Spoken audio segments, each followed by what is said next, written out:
मैं एक बार चाहूंगी जो इस वक्त ट्रंप को लेकर जो लगातार वो यहां पर इस पूरे मामले में जो सरपंच बनने की जो कोशिश कर रहे हैं, आज भी उन्होंने फिर कह दिया कि सच सबके सामने आ जाएगा, फिर चेता दिया, फिर एक चुनौती खड़ी कर दी इस मामले को लेकर, लेकिन पीछे हटने को तैयार नहीं है अपने बयान से। देखिए पूजा, इसको मैं टिपिकल ट्रंप आउट ओवररीच कहता हूं। उनके पर्सोना को समझना जरूरी है। ट्रंप हैं क्या, पहले ये बता दूं। ट्रंप के बारे में वहां एक हेडलाइन छपी यूएस में जब वो फर्स्ट टर्म में थे, और ये वाशिंगटन पोस्ट ने छापी कि अपने कार्यकाल के दौरान वो 30,573 फॉल्स क्लेम कर चुके हैं। पहले साल उनका टर्म जब था तो हर दिन वो 16 ऐसे टर्म करते थे, गलतियां करते थे। दूसरे साल में 22, नहीं तीसरे साल में 22, और चौथे साल में हर दिन वो 39 ऐसे फॉल्स क्लेम्स किया करते थे। ये वहां के अखबारों में छपा।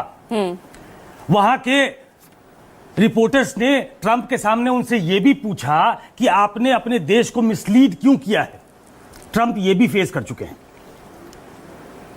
तो ट्रंप का पर्सोना देखिए क्या है। ट्रंप ने 2019 में कहा कि मुझे प्रधानमंत्री मोदी ने कहा कि आप कश्मीर पे मीडिएशन के लिए क्यों नहीं तैयार हो जाते, आप कर दीजिए।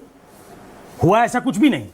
ये हमारी पॉलिसी है, आज से नहीं। शिमला समझौता ही कुल मिलाकर यही है कि हमारी बायलैटरल टॉक होगी, हम और पाकिस्तान मिलकर बात करेंगे, उसमें कोई थर्ड पार्टनर नहीं आएगा।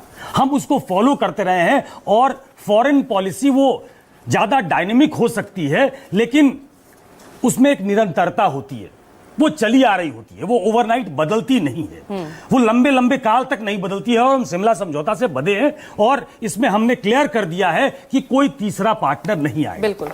लेकिन इसके साथ ही ये समझना जरूरी है, और ये पूछना तौहीन सिन्हा जी से जरूरी है। तौहीन जी ऐसे नॉर्मली गुस्से में नहीं आते, आज क्यों है मुझे समझ में नहीं आ रहा। जब वो 5 बार ये बात दोहराएं, 5 बार, आज थर्ड डे लगातार, अभी वो कतर में है, हमको लगता है कतर में भी बोलेंगे वो। बिल्कुल। जब वो ये कहेंगे तो उनको जवाब, अभी विदेश मंत्रालय ने जवाब दिया कि हमारी ट्रेड को लेकर कोई बात नहीं हुई थी।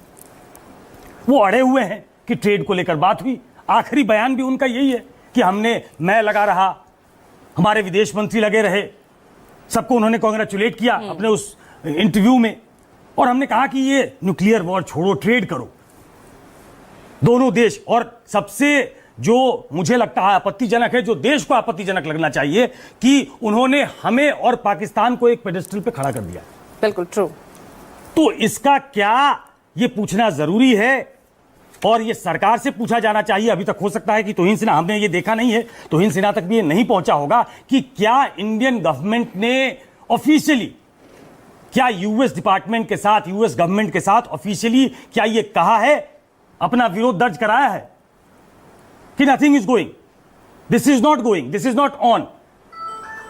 प्राइम मिनिस्टर ने कहा, नाम नहीं लिया लेकिन कहा, विदेश मंत्रालय ने भी क्लियर किया। लेकिन जब वो लगातार कह रहे हैं तो क्या उसको बिल्कुल अनदेखा कर दिया जाना चाहिए? मुझे लगता है कि यह समझना जरूरी है कि ट्रंप, जो कि वो एक पेशेवर व्यापारी है, और आज की तारीख में जिस तरीके से वो रशिया और यूक्रेन में गिरे हैं, उनका बिजनेस इंटरेस्ट हैम्पर हो रहा है, गाजा के मामले में है, चाइना के साथ उनका ट्रेड उसी तरीके से ऊपर नीचे है। अभी हालांकि वो 10% और 30% के टैरिफ पे पहुंच गया है कुछ 90 दिनों के लिए, लेकिन वो एक दैट्स लिंगरिंग, वो उनके सामने एक चुनौती है। ऐसे में वो भारत पाकिस्तान, जो एक बड़ा मार्केट है उनके लिए, दोनों ही देश, उसमें वो गड़बड़ी नहीं चाहते। लेकिन इन सब के बावजूद बार बार ये कहना हमारी तरफ से, क्या ये देशवासी अपेक्षा नहीं करें? एक आम देशवासी अपेक्षा करता है कि भारत की तरफ से अमेरिका को एक स्पष्ट संदेश जाना चाहिए, वो हमारा बहुत ही अभिन्न मित्र हो तो भी। तो ये पूछना तौहीन जी मुझे लगता है कि बहुत ज्यादती नहीं है। अगर विपक्ष भी पूछ रहा तो आपको जवाब देना चाहिए। जी बोलिए तौहीन।